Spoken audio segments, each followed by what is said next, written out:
ଗୁରୁ ଗୀତା ଲେଖକ ଶ୍ରଦ୍ଧେୟ ଡକ୍ଟର ପ୍ରଣବ ପାଣ୍ଡ୍ୟା। ସଦ୍ଗୁରୁଙ୍କ କୃପାଦୃଷ୍ଟିର ମହିମା। ଗୁରୁ ଗୀତାର ପ୍ରତ୍ୟେକ ମହାମନ୍ତ୍ର ହେଉଛି ଗୁରୁଭକ୍ତିର ଗୀତ୍ୟ। ଶିଷ୍ୟର ସମର୍ପଣ ସାଧନାର ସଙ୍ଗୀତରେ ଏହା ସୁରବଦ୍ଧ ହେଲେ ଏହାର ସମ୍ମୋହକତା ଭୁବନ ମୋହିନୀ ହୋଇଯାଏ।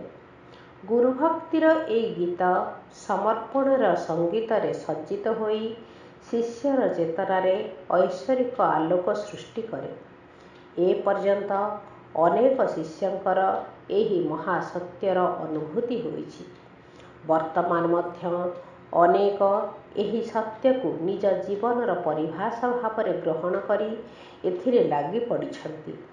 ସେମାନଙ୍କ ନିଷ୍ଠା ସେମାନଙ୍କୁ ଅନ୍ତର୍ଜଗତର ଅନେକ ରହସ୍ୟ ସହିତ ପରିଚିତ କରାଉଅଛି। ଏହି ରହସ୍ୟମାନଙ୍କ ଭିତରୁ ଏକମାତ୍ର ପରମ ରହସ୍ୟ ହେଉଛି ଗୁରୁ କୃପା ଦ୍ୱାରା ସବୁକିଛି ସମ୍ଭବ। ଏପରିକି ଗୁରୁ କୃପା ଦ୍ୱାରା ପରମ ଅସମ୍ଭବ ମଧ୍ୟ ସହଜ ସମ୍ଭବ ହୋଇଥାଏ। ଯିଏ ଯେତେବେଳେ ମନ କଲେ ବି ଏହି ସତ୍ୟକୁ ନିଜ ଜୀବନରେ ଅନୁଭବ କରିପାରିବ। ଗୁରୁ ସମର୍ପଣର ଭକ୍ତି କଥାରେ ରମଣ କରୁଥିବା ଶିଷ୍ୟମାନେ ଗୁରୁ ଗୀତାର ଗତ ଅଧ୍ୟାୟରେ ଭଗବାନ ସଦାଶିବଙ୍କର ଯେଉଁ ବୋଧ ବଚନ ପଢ଼ିଛନ୍ତି ତାହା ହେଉଛି ଗୁରୁଦେବଙ୍କର ଚରଣ କମଳ ଦୁନିଆର ସମସ୍ତ ଦାବାନଳକୁ ବିନାଶ କରିବାକୁ ଯୋଗ୍ୟ। ଗୁରୁଭକ୍ତ ସାଧକମାନେ ବ୍ରହ୍ମରନ୍ଧ୍ରରେ ସଦ୍ଗୁରୁଙ୍କ ଧ୍ୟାନ କରିବା ଦରକାର। ଚନ୍ଦ୍ରମଣ୍ଡଳ ଭିତରେ ଶ୍ୱେତ କମଳରେ ଅବର୍ଣ୍ଣନୀୟ 3 ରେଖା ଦ୍ୱାରା ତିଆରି ହଂସଯୁକ୍ତ ତ୍ରିକୋଣରେ ଏହି ଧ୍ୟାନ କରିବା ଦରକାର। ଧ୍ୟାନର ଏହି ଗୁପ୍ତ ଗୋପନୀୟ ବିଧି ପରିମାଣତଃ ସାଧକକୁ ଆତ୍ମଜ୍ଞାନର ଚରମ ସଫଳ ଦେଇପାରିବାକୁ ଯୋଗ୍ୟ। ଏହା କରିଥିବା ଲୋକମାନେ ସଦ୍ଗୁରୁଙ୍କ କୃପାର ଶ୍ରେଷ୍ଠତମ ପ୍ରସାଦ ପାଇବାରେ ସଫଳ ହୋଇଛନ୍ତି।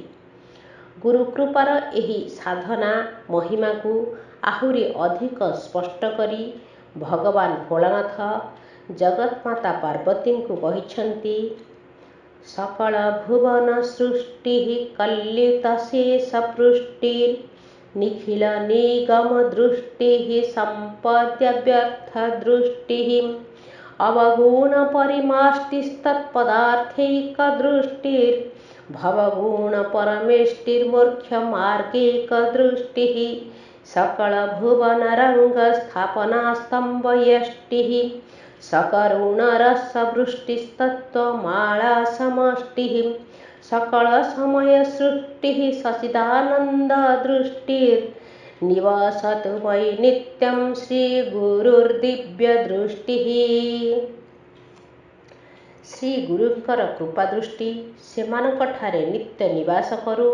ସେମାନଙ୍କର ହୃଦୟ ସଦ୍ଗୁରୁଙ୍କର ଦିବ୍ୟ ଆଲୋକରେ ଆଲୋକିତ ରହୁ ବୋଲି ଯେଉଁ ଶିଷ୍ୟମାନେ ସର୍ବଦା ପ୍ରାର୍ଥନାରତ ସେମାନେ ଧନ୍ୟବାଦର ଯୋଗ୍ୟ। ଶ୍ରୀ ଗୁରୁଙ୍କର କୃପାଦୃଷ୍ଟିରୁ ହିଁ ସମସ୍ତ ଜଗତ ସୃଷ୍ଟି ହୋଇଛି। ଏହାଦ୍ୱାରା ଜଗତର ସମସ୍ତ ପଦାର୍ଥ ପୁଷ୍ଟି ହୋଇଥାଏ। ସମସ୍ତ ସତ୍ଶାସ୍ତ୍ରର ମର୍ମ ଏଥିରେ ସନ୍ନିହିତ। ଶ୍ରୀ ଗୁରୁଙ୍କର କୃପା ଦୃଷ୍ଟି ମିଳିଲେ ଜଗତର ସମସ୍ତ ସମ୍ପଦର ବ୍ୟର୍ଥତା ବିଷୟରେ ଜଣାପଡ଼େ। ଶିଷ୍ୟଙ୍କର ସମସ୍ତ ଅବଗୁଣକୁ ଧୋଇଦେଇ ଏହା ପରିମାର୍ଜିତ କରିଦିଏ। ଏହା ହିଁ ତତ୍ ସତ୍ତା। ଏହାଦ୍ୱାରା ସାଧକଙ୍କଠାରେ ଏକତ୍ୱଯୁକ୍ତ ସମତ୍ୱ ଦୃଷ୍ଟି ବିକଶିତ ହୋଇଥାଏ। ଏହା ହିଁ ହେଉଛି ଜଗତରେ ଗୁଣର ବିକାଶ କରୁଥିବା, ମୋକ୍ଷ ମାର୍ଗକୁ ପ୍ରକାଶିତ କରୁଥିବା, ସକଳ ଭୁବନର ରଙ୍ଗମଞ୍ଚ ସ୍ଥାପନ କରୁଥିବା ପରମ କାରଣ। ଏହା ହିଁ ଆଧାର ସ୍ତମ୍ଭ।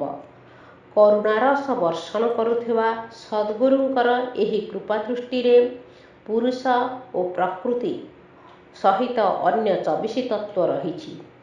ସମଷ୍ଟିର ରୂପମାଳା, ଜୀବନର ସମସ୍ତ ନିୟମକାଳ ଇତ୍ୟାଦି ସମସ୍ତ କାରଣ ଯାହାଠାରେ ରହିଛି ତାହା ହେଉଛି ସଚ୍ଚିଦାନନ୍ଦ ସ୍ୱରୂପ ଶ୍ରୀଗୁରୁଙ୍କର କୃପାଦୃଷ୍ଟି। ସଦ୍ଗୁରୁଙ୍କ କୃପାଦୃଷ୍ଟିର ଏହି ମର୍ମ ହେଉଛି ସାଧନାର ଗଭୀର ରହସ୍ୟ।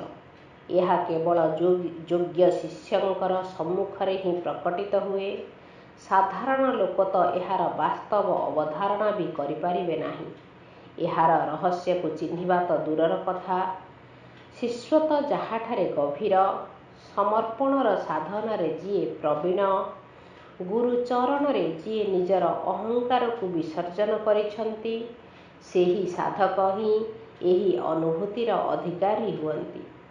ଅନ୍ୟମାନଙ୍କୁ ତ ଏହା ସାଧାରଣ କାବ୍ୟ କଳ୍ପନା ପରି ମନେ ହୁଏ। ଅନେକ ଲୋକ ତ ଏ ବିଷୟରେ କେବଳ ଯୁକ୍ତିତର୍କ ହିଁ କରନ୍ତି, କିନ୍ତୁ ପ୍ରକୃତ ଶିଷ୍ୟକୁ ଏହି ସତ୍ୟର ମିଠା ସ୍ୱାଦ ଆପେ ଆପେ ମିଳିଥାଏ। ଏ ସମ୍ବନ୍ଧରେ ଅନେକ ମାର୍ମିକ ପ୍ରସଙ୍ଗ ବିଖ୍ୟାତ। ସନ୍ଥ ସମାଜରେ କେତେକ ସତ୍ୟ ଘଟଣା ପ୍ରଚଳିତ। ଏପରି ଏକ ସତ୍ୟ ଘଟଣା ଅଛି, ଯାହା ଗୁରୁ ଗୀତାର ଏହି ମହାମନ୍ତ୍ରର ମର୍ମ ଉଦ୍ଘାଟିତ କରେ। ଏହା ହେଉଛି ବିଶିଷ୍ଟାଦ୍ୱୈତ ସମ୍ପ୍ରଦାୟର ସଂସ୍ଥାପକ ଭଗବତ୍ପାଦ ଶ୍ରୀ ରାମାନୁଜାଚାର୍ଯ୍ୟଙ୍କ ଜୀବନର ଘଟଣା। ଆଚାର୍ଯ୍ୟଙ୍କ କୃପାରୁ ଅନେକ ଧନ୍ୟ ହୋଇଥିଲେ। ଏହି ଧନ୍ୟଭାଗୀ ଲୋକଙ୍କ ମଧ୍ୟରେ କୁରେଶ ଭଟ୍ଟଙ୍କ ବିଷୟରେ ଆଲୋଚନା ହୋଇଥାଏ। ପ୍ରକୃତ ଶିଷ୍ୟତ୍ୱ ନିଜର ସାର୍ଥକ ସମର୍ପଣ ଓ ଅହଙ୍କାର ବିସର୍ଜନ ଦ୍ୱାରା କୁରେଶ ଭଟ୍ଟ ଗୁରୁଙ୍କ କୃପାଦୃଷ୍ଟିକୁ ଅନୁଭବ କରିପାରିଥିଲେ। ଜୀବନ ତାଙ୍କର ସାର୍ଥକ ହୋଇଥିଲା। ସେ ପ୍ରକୃତ ଆଧ୍ୟାତ୍ମିକ ଲାଭ ଅର୍ଜନ କରିଥିଲେ। କୁରେଶ ଭଟ୍ଟ ଥିଲେ ଅସାଧାରଣ ମନୀଷୀ, ପରମ ତପସ୍ୱୀ ଏବଂ ଖ୍ୟାତିପ୍ରାପ୍ତ ବିଦ୍ୱାନ। ତାଙ୍କ ତର୍କର ତୀକ୍ଷ୍ଣତା, ପ୍ରବାହପୂର୍ଣ୍ଣ ପ୍ରାଞ୍ଜଳ ଭାଷା ପଣ୍ଡିତ ମଣ୍ଡଳୀଙ୍କୁ ସଙ୍କୁଚିତ କରିଦେଇଥିଲା।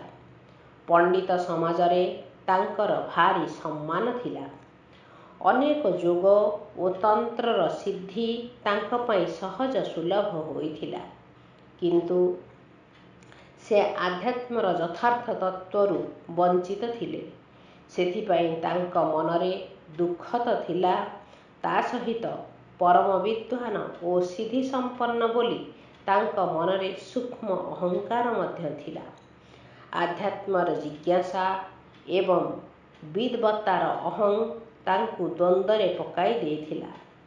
କାହାକୁ ନିଜର ମାର୍ଗଦର୍ଶକ ଗୁରୁ କରିବେ ବୋଲି ସେ ବୁଝିପାରୁ ନଥିଲେ। ଶେଷରେ ବହୁତ ଭାବିଚିନ୍ତି ଆଚାର୍ଯ୍ୟ ରାମାନୁଜଙ୍କ ଶରଣାପନ୍ନ ହେବା ପାଇଁ ଠିକ୍ କଲେ।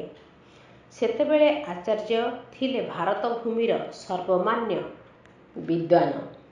ତାଙ୍କର ତପପ୍ରଭା ଦ୍ୱାରା ସବୁ ଦିଗ ଆଲୋକିତ ହେଉଥିଲା। ନିଜର ଜିଜ୍ଞାସା ସହିତ ସେ ରାମାନୁଜଙ୍କ ପାଖେ ପହଞ୍ଚିଲେ, କିନ୍ତୁ ତାଙ୍କର ଅହଂବୃତ୍ତି ଯୋଗୁଁ ଆଚାର୍ଯ୍ୟ ତାଙ୍କୁ ସ୍ୱୀକାର କଲେ ନାହିଁ। ଏଥିପାଇଁ ସେ ଅନେକ ଥର ପ୍ରୟାସ କଲେ, କିନ୍ତୁ ପ୍ରତିଥର ଅସଫଳ ହେଲେ।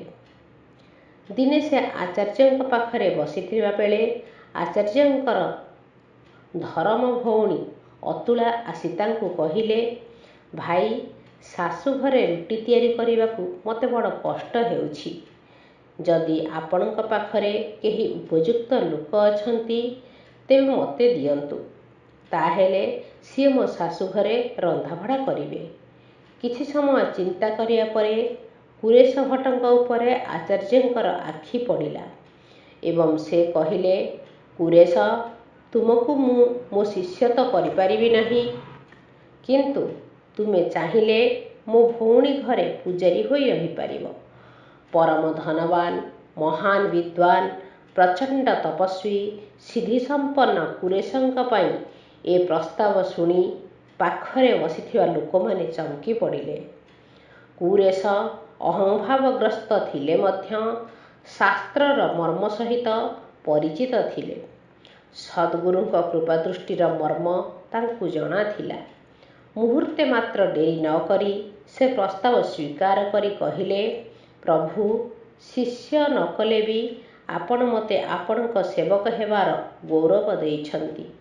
ମୋ ପାଇଁ ତାହା ହିଁ ସବୁକିଛି। ସେହି ମୁହୂର୍ତ୍ତକୁ ଅନେକ ବର୍ଷ ପର୍ଯ୍ୟନ୍ତ ସେ ଅତୁଳାର ଶାଶୁ ଘରେ ରୁଟି କରିବାରେ ଲାଗିଗଲେ। ସମସ୍ତଙ୍କୁ ଆନନ୍ଦରେ ଖୁଆଇଲେ। ତା ସହିତ ତାଙ୍କ ମନ ସଦ୍ଗୁରୁଙ୍କଠାରେ ରମଣ କରୁଥିଲା। ପ୍ରାର୍ଥନାର ଏଇ ନିରବଚ୍ଛିନ୍ନ ତାଙ୍କର ଅହଂକୁ ଧୋଇ ପକାଇଲା। ସଦ୍ଗୁରୁଙ୍କ ସହିତ ତାଙ୍କ ଚେତନାର ଏକାକାର ହୋଇଗଲା। ଆତ୍ମଜ୍ଞାନ ଓ ବ୍ରହ୍ମଜ୍ଞାନର ବିଭୂତି ତାଙ୍କଠାରେ ବିରାଜମାନ କଲା। ଦିନେ ଆଚାର୍ଯ୍ୟ ସ୍ୱୟଂ ତାଙ୍କୁ ନେବା ପାଇଁ ତାଙ୍କ ପାଖକୁ ଆସିଲେ ଏବଂ କହିଲେ, ବତ୍ସ, ଏବେ ତୁମେ ସ୍ୱତଃ ମୋର ଶିଷ୍ୟ ହୋଇଗଲ। ସଦ୍ଗୁରୁଙ୍କ ଅମୃତ ବର୍ଷା କୃପାଦୃଷ୍ଟି ଲାଭ କରି ଜୀବନ କୃତ୍ୟକୃତ୍ୟ ହୋଇଗଲା। ପ୍ରକୃତରେ ସଦ୍ଗୁରୁଙ୍କ କୃପା ଶିଷ୍ୟ ଜୀବନକୁ ଶୁଦ୍ଧତମ କରିଦିଏ। ଜୟ ଗୁରୁଦେବ।